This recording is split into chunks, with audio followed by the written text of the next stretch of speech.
మరి ఈ విధంగా చేసిన వాళ్ళు పూర్తిగా అబద్ధపు ప్రచారం, అసలు ఏ మాత్రం 1% కూడా దాంట్లో నిజం లేదు.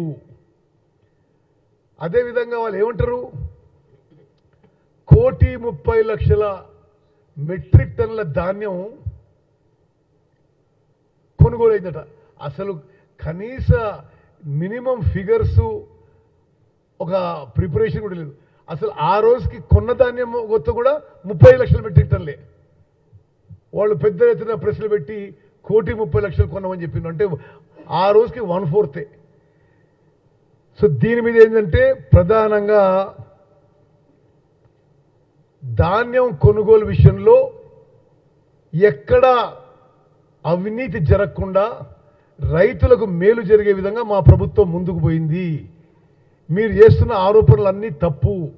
ఎవరన్నా తాలు తరుగు కింద ప్రొక్యూర్మెంట్ సెంటర్లో, మిల్లర్లో ఎవరైనా సరే ఎవరైనా లంచాలు కమిషన్లు తీసుకుంటే కఠిన చర్యలు తీసుకుంటామని చెప్పి కూడా మీ ద్వారా రైతులందరికీ తెలియజేస్తున్నారు.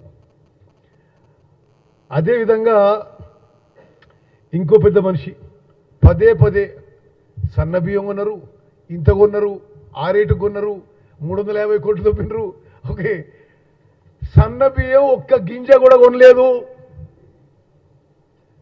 ఒక్క గింజ కూడా కొనలేదు, ఒక్క గింజ సన్న బియ్యం కొనలేదు, ఒక్క గింజ సన్న వడ్లు అమ్మలేదు. మరి మీరు ఏదో చూసుకొని 50 రూపాయలు ఉంది, నేను 32 రూపాయలకి ఇస్తా, నేను 45 రూపాయలకి ఇస్తా. నేను ఒకటే చెప్తున్నా, మీరు అన్నారు కదా బీజేపీ నుంచి మహేశ్వర్ రెడ్డి అన్నాడు, టీఆర్ఎస్ నుంచి కేటీఆర్ అన్నాడు మార్కెట్లో ఇంతకుందని. ఎస్, ఓకే, 42 రూపాయలకు మీరు ఇవ్వండి. మీరు ఎంత సన్న బియ్యం ఇస్తే అంత సన్న బియ్యం ఈ ప్రభుత్వం కొనుగోలు చేస్తుంది. టెండర్ కండిషన్స్ ప్రకారము ఫోర్టిఫికేషన్ చేయాలి, గన్నీ బ్యాగ్స్ చేయాలి, ట్రాన్స్పోర్టేషన్ చేయాలి. దాని ప్రకారం టెండర్ కండిషన్స్ ఒప్పుకొని చేయండి.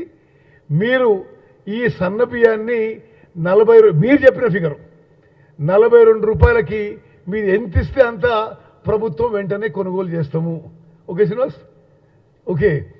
మరి అదేవిధంగా అసలు ఏం స్కామ్, సన్న బియ్యం స్కామ్ అట. అసలు సన్న బియ్య స్కామ్, ఒక్క గింజ కొనలేదు, ఒక్క రూపాయి ఖర్చు పెట్టలేదు. మేము ఒక టెండర్ ప్రక్రియ చేసినాము, అది మేమే నిలిపివేసినాము. ఇప్పుడు ఉన్న మా దగ్గర ఉన్న స్టాక్ ఉన్న సన్న వడ్ల నుంచే మిల్లింగ్ చేసి సప్లై చేయబోతున్నాము. అయినా సరే మీరు 42 రూపాయలకి ఇస్తే మాత్రం అది ప్రభుత్వానికి పిల్లలకు చాలా మేలు అవుతుంది. మేమేమైతే టెండర్ కండిషన్ పెట్టినామో ఆ టెండర్ కండిషన్స్లో మీరు అన్నీ యాక్సెప్ట్ చేస్తే 42 రూపాయలకు సప్లై చేయమని చెప్పి మేము బహిరంగంగా 2 పార్టీలకు కూడా మేము పిలుపునిస్తున్నాం.